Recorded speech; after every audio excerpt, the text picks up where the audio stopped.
Bitcoin surging more than 7% on Wednesday, having its best day since March 25th. Cryptocurrency taking off after a cooler than expected CPI report. Right now, Bitcoin, I think, is still above 66. It is. Joining us now, Anthony Scaramucci, SkyBridge Capital founder and managing partner. His new book is From Wall Street to the White House and Back, and it does go over his experience, and it's actually 4 pages. It's a pamphlet. Because you're making fun of the 11 days, Joe. Yeah, no, that was. It hit. You could also say 954,000 seconds, Joe. Sometimes I say it to my therapist like that. It makes me feel every second was, every second was meaningful. You could, Joe. and you could probably write about almost every second. 221 pages for the record. 221 pages. Thank you.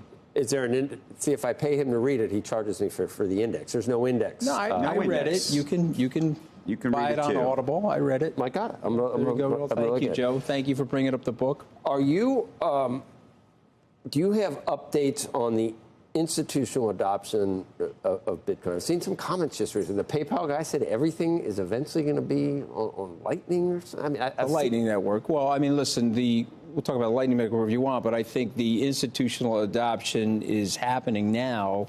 The state of Wisconsin announced we expect other pension funds to announce, and of course, Bitcoin now has the regulatory approval, and I think that was the rate limiting step for a lot of these large-scale institutions. And just remember, if you're not long Bitcoin, you're possibly short Bitcoin in the sense that if you believe, and I think BlackRock has more or less said this, that this will be part of a long-term tactical asset allocation strategy for institutional investors, then at some point you've got to get long Bitcoin. Is it 1% of Bitcoin, 1.5% Bitcoin? I don't know. So a lot of smart institutions are saying, let me get long this thing before it becomes part of a total tactical asset allocation index. And I think that's starting to happen now, and that's very good for Bitcoin. Is it because it's a hedge against 34 trillion in money printing or whatever it is? Yeah. Well, or is it going to be used to seamlessly transact around the world,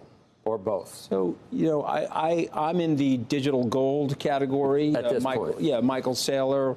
I'll probably call my cell phone after this and say, no, this is in the universal currency category, meaning it'll eventually be the standardized currency for the world over the things like the Lightning Network.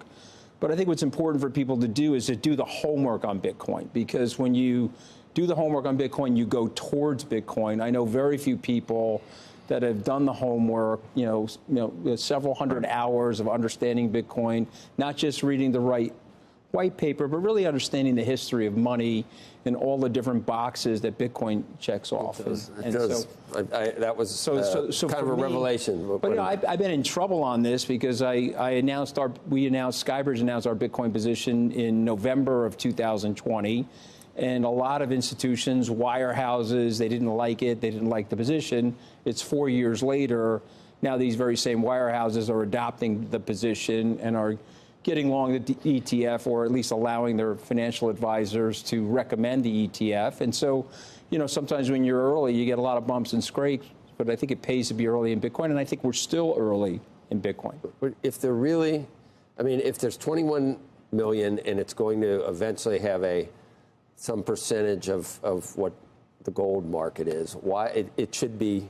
I mean, Tom Lee says 150 by the end of the year, which I have no idea what to think of 150,000 by the end. But it seems like if that is a given, that it should be moving up even more quickly. Okay, well, let's just do the math together for a second. Let's say gold is $16 trillion. Right. And let's say Tom Lee is wrong by half, which I don't think he is. And I appreciate him coming to my book party last night. But I think Tom Lee's going to be right. But just if Bitcoin got to $8 trillion. Was it the coiffed Tom Lee, or was it the wild Tom Lee? Because it was a little wild. When he comes on here, you never know. It could be. But he's an incredibly Zen-like guy. He's so smart. I know. Doesn't have your or my emotional wavelength, Joe. We have a tendency to sign and co-sign. Our product that we have in the hair. No. And I need more product lately, Joe. Not less product, more product.